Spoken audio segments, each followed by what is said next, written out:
दो बातें मुझे समझ में आई। बहुत सारी बातें सभी जो आप दोनों ने कही वो बहुत गंभीर भी हैं और व्यवहारिक भी हैं।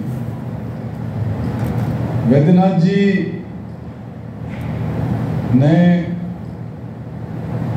सनातन और धर्म को जोड़ते हुए समग्रता का संदेश अपने पूरे व्याख्यान में दिया, टोटलिटी का, कि हम टुकड़ों टुकड़ों में खंड खंड में बांटकर धर्म को नहीं देख सकते, सनातन को नहीं देख सकते। तो कुछ ऐसी थ्रेड, कोई ऐसा तार जो सबको कहीं ना कहीं कॉमन हो। दूसरा बहुत ही गंभीर लेकिन बहुत ही व्यवहारिक बात आचार्य त्रिपाठी जी ने कही, जिससे शायद हम सबको सीख लेनी चाहिए कि जिसमें निरंतरता या गतिशीलता नहीं है वो सनातन नहीं। और दुर्भाग्य से जिसको धर्म के नाम पर पंथ के, मत के तरह पूजा जाता है, प्रयोग में लाया जाता है, व्यवहार में लाया जाता है, लगता है कि वो सारी की सारी प्रक्रिया उस सनातन के लिए अवरोध साबित होती है। आप किसी पंथ की, किसी मजहब की, किसी मत की कल्पना नहीं कर सकते बिना किसी अवतार के, बिना किसी पैगंबर के, बिना किसी अपौरुषीय व्यक्ति के अवतरण के। आप कल्पना नहीं कर सकते किसी ग्रंथ के बगैर कि ग्रंथ को ही प्रमाणिक माना जाएगा, उसको पकड़ के बैठा जाएगा। आप किसी पूजा स्थल या तीर्थ स्थल के बगैर आप उस पंथ को स्थापित नहीं कर सकते, क्योंकि वो हमारी पहचान है। हम अगर कुछ चीज जनेऊ पहनेंगे, चोटी रखेंगे, कुछ और मूछें कैसी रखेंगे, दाढ़ी कैसी रखेंगे, टोपी कैसी पहनेंगे, क्रॉस कैसे लटकाएंगे, ये जो पहचान है, इसको अगर हम धर्म मान लें तो कैसे चलेगा? कर्मकांड और पूजा पद्धतियों को अगर हम धर्म मान लें, सनातन मान लें, ये चीजें सनातन कैसे हो सकती हैं? सरलतम तरीके से अगर मैं उसको समझूं तो सनातन अंग्रेजी में या जो पाश्चात्य सोच है, वैज्ञानिक सोच है, उसमें तो माना जाता है कि स्पेस और टाइम, इन दोनों का कहीं कहीं जो मिलन, संधि होती है, बदलती रहती है, स्थान और स्पेस एंड टाइम की, फिजिक्स के हिसाब से। लेकिन हमारे दर्शन में धर्म को या सनातन को ऋत और सत दो तरीके से देखा गया, दोनों एक दूसरे के पूरक हैं। ऋतंच सत्यंच। तो ऋत पूरे ब्रह्मांड को चलाने वाला, निरंतरता रखने वाला जो नियम है, उसकी व्याख्या ऋत है। वो ताकत ऋत है जो पूरे ब्रह्मांड को चलाती रहती है और ब्रह्मांड कहीं ठहरता नहीं। और ऋत तो ऋ धातु से बना है, आप लोग जानते, हमें कई लोगों को पता होगा, मुझे कहने की जरूरत नहीं है, जिसमें गति है, जिसमें चलते रहना है। तो अगर सनातन हम मानेंगे किसी चीज को तो उसमें गतिशीलता होना जरूरी है, अगर हम ऋत को मानेंगे तो, जो वैदिक धर्म की बुनियाद है, वैदिक दर्शन। और दूसरा है सत्य, जो सार्वभौमिक, सार्वकालिक, सर्वहितकारी तत्व नहीं है, वो कभी सनातन नहीं हो सकता। ये मैं आचार्य जी आपसे प्रेरित होकर ही इस बात को थोड़ा सा बढ़ा रहा हूं, बढ़ाई मैंने, तो वो सत्य है। मैं ये मानता हूं कि दुनिया में कोई भी मजहब, कोई भी धर्म, कोई भी क्रांति, कोई भी सामाजिक बदलाव बिना करुणा की ताकत के पैदा नहीं होगा। जब किसी ने इतिहास के किसी मोड़ पर यह महसूस किया कि कहीं अत्याचार है, कहीं अन्याय है, कहीं पाखंड है,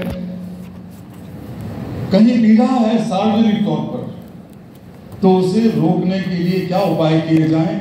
वो पीड़ा में डूब के नहीं बैठा, वो व्यक्ति उसको दूर करने के उपक्रम में जुटा। फिर लोग उसे ईश्वर का अवतार, पैगंबर वगैरह मानने लगे, अपरुषीय मानने लगे, पुरुष को भी, स्त्री को भी।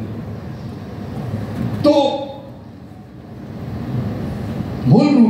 अभी मेरी पुस्तक आई है, एक तो दलाई लामा और मेरी एक जॉइंट किताब आई है, बुक ऑफ कंपैशन अंग्रेजी में, और एक मेरी आएगी जिसमें मैं ये लिखना चाह रहा हूँ कि हम पूरा का पूरा हमारा जो सनातन अस्तित्व है, ऋत और सत्य तो एक वैदिक दर्शन का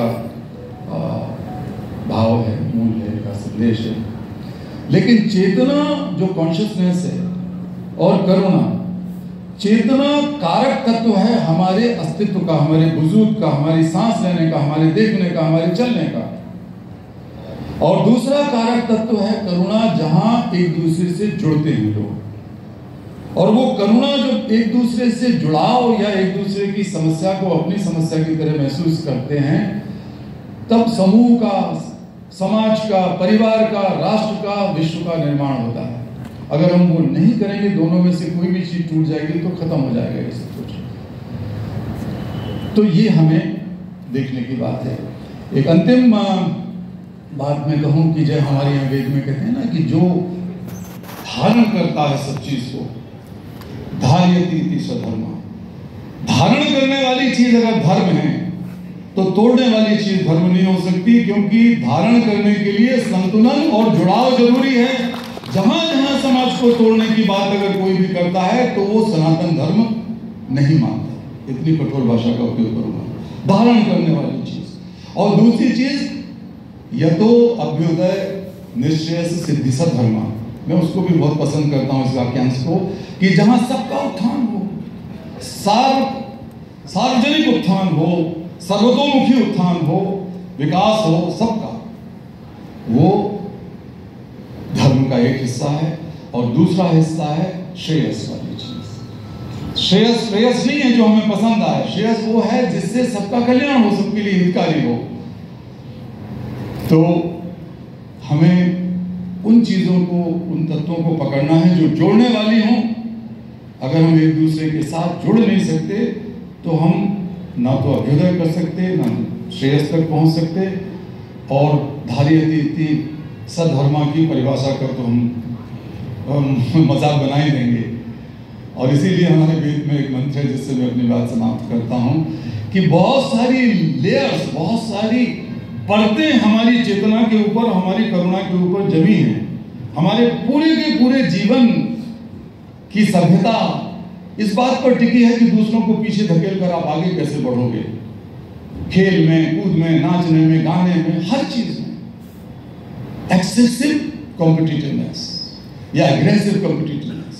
और दूसरा कि ट्रांजैक्शनल, कि आप एक दूसरे की उपयोगिता समझ के और एक दूसरे से लेन देन का भाव नहीं रखोगे तो समाज चलेगा नहीं। लेकिन जब वो एग्रेसिव ट्रांजिशन का भाव बन जाए तो वो एक सभ्यता बनने लगती है, जो दुर्भाग्य से आज बन रही है। इसलिए जिस सनातन की बात हम कर रहे हैं उसको ठीक से समझने के लिए आचार्य लोगों ने यहाँ ये गोष्ठी बुलाई, और जिसकी शुरुआत, जिसको एंकर किया हमारे डॉक्टर विजय बहादुर सिंह ने, वो बहुत महत्वपूर्ण है। तो वो वेद मंत्र कहता है कि हिरण्यमयेन पात्रेण सत्यस्यापहितं मुखं तत्त्वं पूषन् पवनं सत्य धर्माय दृष्टये।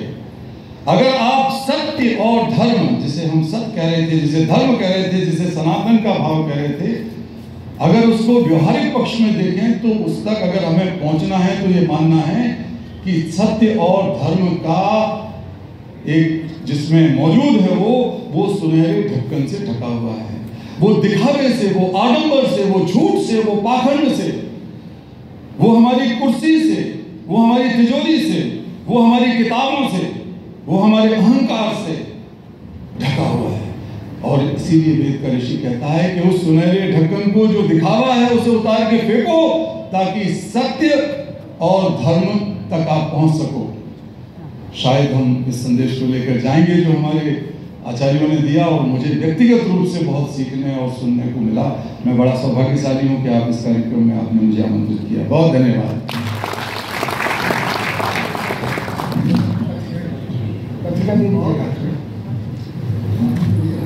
हाँ, मैं चल रहा हूँ, आप बाकी चाहता हूँ। एक महाभारत में एक शब्द है, युधिष्ठिर ने पूछा कि सत्य क्या है, तो उन्होंने, भीष्म पितामह ने कहा, सभी प्राणियों के प्रति प्रेम और सबके प्रति अद्रोह का भाव, माने अगर किसी के प्रति आपके मन में वैर का भाव है तो फिर आप सनातन नहीं हैं। और दूसरी बात ये कही गई पुराण में कि अगर हिंसा का भाव है तो आप सनातन से बिल्कुल बाहर चले गए, क्योंकि सनातन के विरुद्ध है हिंसा। इसीलिए अहिंसा सनातन का दूसरा लक्षण है। और मैं समझता हूँ कि मेरी कोशिश थी कि ये कुछ चर्चा यहाँ आज हो, और हमारे अनुरोध पर आदरणीय मित्रों ने ये स्वीकार किया और इसमें कैलाश जी भी आए, तो मैं समझता हूँ कि एक बहुत ही खूबसूरत आयोजन हुआ। शायद आपको थोड़ा सा कुछ रास्ता सनातन को समझने में मिला।